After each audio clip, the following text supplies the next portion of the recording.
हालात बांग्लादेश में एक और हिंदू युवक की हत्या हुई है। पलाश के घर में बंद करके उसे आग लगाई गई है। कट्टरपंथियों ने पलाश को जिंदा जलाकर मार डाला है। बीजेपी नेता अमित मालवीय ने पोस्ट कर दावा किया है पलाश को बेरहमी से मारा गया है।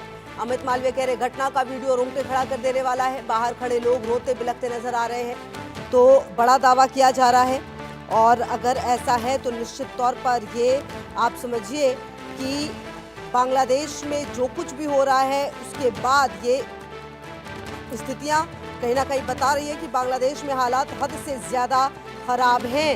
तो अहम जानकारी आपको दे दें, जहां बांग्लादेश में दीपू चंद दास की हत्या के बाद हंगामा लगातार जारी है और इस बीच खबर यह भी मिल रही है कि बांग्लादेश के फिरोजपुर में हिंदू समुदाय के घरों में आग लगी है, जिससे 3 घर पूरी तरह जलकर खाक हो गए। सुबह सुबह लगी आग में अल्पसंख्यक साहा परिवार के 3 रिहायशी घर जलकर राख हुए। मिली जानकारी के मुताबिक फिरोजपुर सदर उपजिला के पश्चिम तुमरी ताला गाँव में शनिवार को सुबह करीब 6:30 बजे लगी भीषण आग में अल्पसंख्यक हिंदू समुदाय के साहा परिवार के कम से कम 3 रिहायशी घर पूरी तरह जलकर राख हो गए।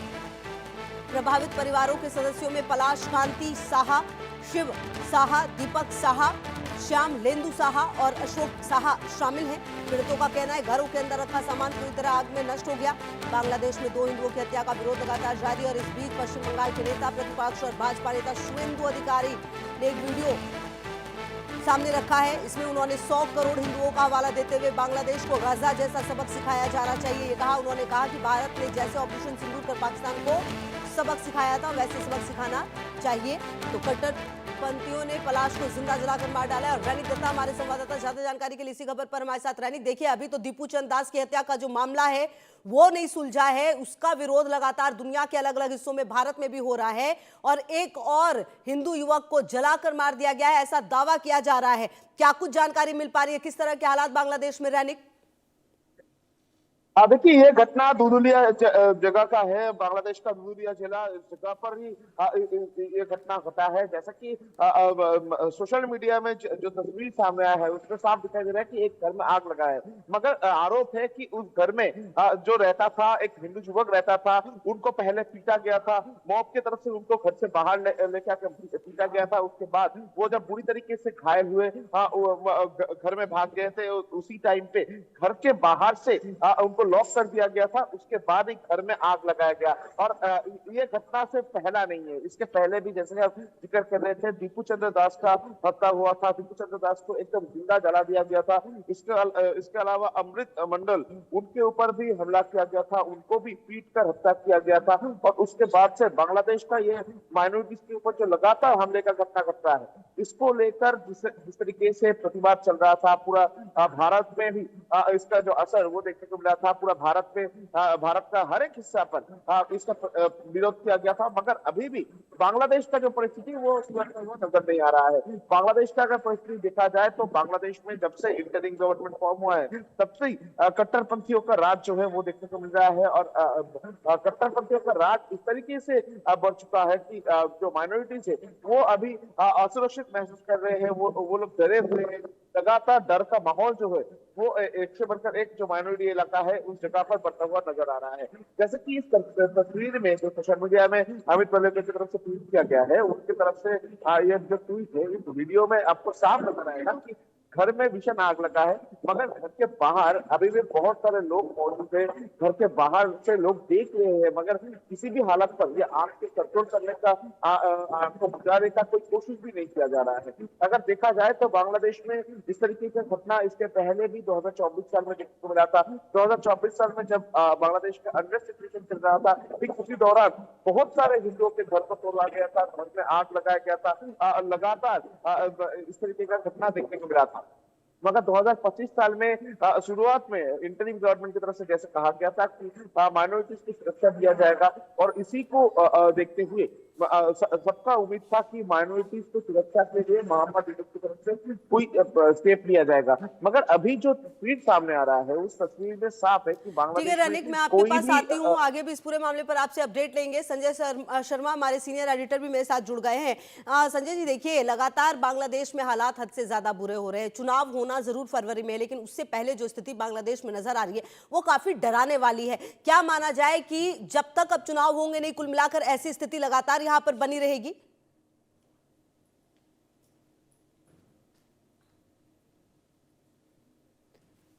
संजय, क्या आपको मेरी आवाज आ रही है? Can you repeat your question please? Sanjay ji, देखिए, जिस तरह से बांग्लादेश में हालात हद से ज्यादा खराब हो रहे हैं, उसके बाद क्या ये माना जाए कि जब तक यहाँ पर चुनाव खत्म नहीं होंगे तब तक इस तरह के हालात रहेंगे और अल्पसंख्यकों पर अत्याचार यूं ही होते रहेंगे? देखिए, बांग्लादेश की स्थिति आज सबसे ज्यादा खराब है और भारत और बांग्लादेश के रिश्तों में 1971 के बाद, यानी कि बांग्लादेश के गठन के बाद, बांग्लादेश के बनने के बाद सबसे ज्यादा जो रिश्ते में जो कड़वाहट आई है वो अभी आई हुई है। और जिस तरीके से लगातार वहां पर टारगेट करके हिंदुओं पर हमले हो रहे हैं, उसको भारत सरकार की तरफ से विरोध करने के बावजूद बांग्लादेश सरकार का जिस तरह से का जवाब आया है, कहा गया है कि ये हमले टारगेटेड नहीं है, सुनियोजित हमले नहीं हो रहे हैं, लेकिन कहीं ना कहीं कुछ छुटपुट घटनाओं को भारत बड़ा चढ़ा करके पेश कर रहा है। तो आप कह सकते हैं कि भारत और बांग्लादेश के बीच में इस समय जबरदस्त तनाव की स्थिति बनी हुई है और वहां पर जिस तरह से लगातार हिंदुओं पर अटैक हो रहा है और वहां पर टारगेट करके हिंदुओं पर हमला किया जा रहा है, आप कह सकते हैं कि बांग्लादेश अब ऐसी स्थिति में पहुंच चुका है जिसको में कि आप कह सकते हैं अराजकता हो चुकी है, लोकतंत्र पूरी तरह से, डेमोक्रेसी खत्म हो चुकी है। और भारत ने जब से शेख हसीना को शरण दी है, उसके बाद में ऐसा लगता है कि बांग्लादेश भारत को अपने दुश्मन देश की तरह से देखने लगा है। तो हमको ये देखना होगा कि आखिर डिप्लोमेसी किस तरफ जाएगी, भारत और बांग्लादेश के संबंध किस तरीके से आगे बढ़ेंगे और साथ ही साथ वहां पर जो अल्पसंख्यक हिंदू समुदाय रह रहा है उसकी रक्षा किस तरह से हो पाएगी। बिल्कुल। और कहीं ना कहीं देखिए संजय, जिस तरह से एक अभी दीपू चंद दास की हत्या का मामला ही अभी शांत नहीं हुआ, कहा जा रहा है कि एक और हिंदू युवक को जला दिया गया है। इस तरह की घटनाएं, कहीं ना कहीं क्या माना जाए कि क्या यूनुस को इस तरह की घटनाओं से फायदा होगा, या फिर जो भी 17 साल के बाद जो वापसी हुई है जिन जनप्रतिनिधियों की, क्या उनको इससे फायदा होगा कुछ? देखिए, बांग्लादेश में अगर आप देखेंगे तो वहां पर बांग्लादेश में पाकिस्तान का दखल लगातार बढ़ते जा रहा है, चाइना का दखल बढ़ते जा रहा है।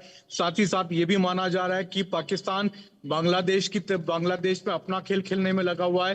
तो आपको ये भी देखना होगा कि क्या पाकिस्तान, चाइना मिलकर के भारत को वहां पर बदनाम करने की कोशिश कर रहे हैं, वहां पर हिंदू समुदाय को टारगेट करने में क्या पाकिस्तान का इन्वॉल्वमेंट भी सामने आ रहा है? क्योंकि ये माना जा रहा है कि लश्कर तोयबा के साथ भी हाथ मिलाया है, या पाकिस्तान की कुछ ऐसी एजेंसियों के साथ में बांग्लादेश के कुछ कट्टरपंथी, चरमपंथी समुदायों ने हाथ मिलाया हुआ है, संगठनों ने हाथ मिलाया है, जिसका कि संबंध कहीं ना कहीं पाकिस्तान के लोगों से, पाकिस्तान के संगठनों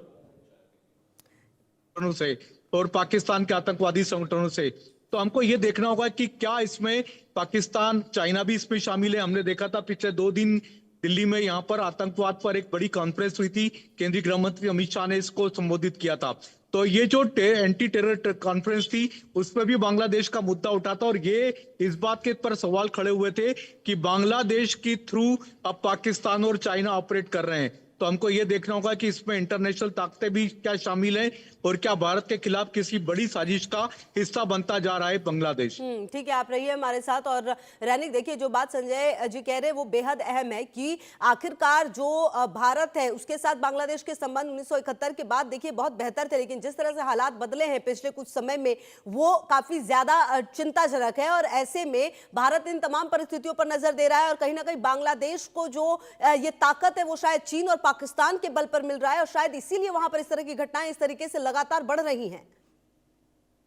देखिए, एकदम जैसे कि संजय जी कह रहे थे कि 1971 के बाद इस तरीके का सिचुएशन, जो रिलेशन भारत और बांग्लादेश के बीच में था, वो रिलेशन सबसे बुरा चल रहा है अभी का टाइम पे। क्योंकि अगर देखा जाए तो भारत और बांग्लादेश दोनों देशों के बीच में आपस का जो रिलेशन वो जिस तरीके से चलता था, जिस तरीके से ट्रेड चलता था, जिस तरीके से माइनॉरिटीज का सुरक्षा का इंतजाम किया जाता था, जिस तरीके से अगर भारत के साथ दोस्ती जिस तरीके से बरकरार रखा जाता था, वो तस्वीर नहीं दिखा गया 2024 का गवर्नमेंट फॉर्मूला के बाद से। अब और अभी का अगर बात किया जाए तो अभी फिलहाल आपको देखने को मिलेगा कि बांग्लादेश के ऊपर 3 देशों का नजर है। पहला तो है पाकिस्तान, क्योंकि पाकिस्तान का बहुत दिन से 1971 से एकदम बांग्लादेश के ऊपर नजर है कि किसी भी हालत पर वो बांग्लादेश को वापस चाहते हैं, क्योंकि बांग्लादेश का मिट्टी को इस्तेमाल करना पाकिस्तान के लिए सबसे इजी होगा भारत के खिलाफ में साजिश रचने के लिए, क्योंकि दो तरफा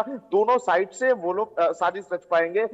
इसी वजह से बांग्लादेश को मिट्टी को वो लोग इस्तेमाल करने का कोशिश करेंगे। दूसरी तरफ अगर देखा जाए तो पाकिस्तान को सामने रखते हुए चाइना का नजर भी बांग्लादेश के ऊपर है। बांग्लादेश में इन्वेस्टमेंट जो है वो चाइना करना चाह रहे हैं, और चाइना अगर किसी जगह पर इन्वेस्ट करे तो उस जगह के ऊपर चाइना का नजर रहता ही है। और बांग्लादेश में इन्वेस्ट करने के लिए बहुत सारे चाइना की तरफ से भी बहुत सारे नजर बना के रखा गया है। दूसरी तरफ अगर देखा जाए तो तीसरा देश कौन है? तीसरा देश है अमेरिका।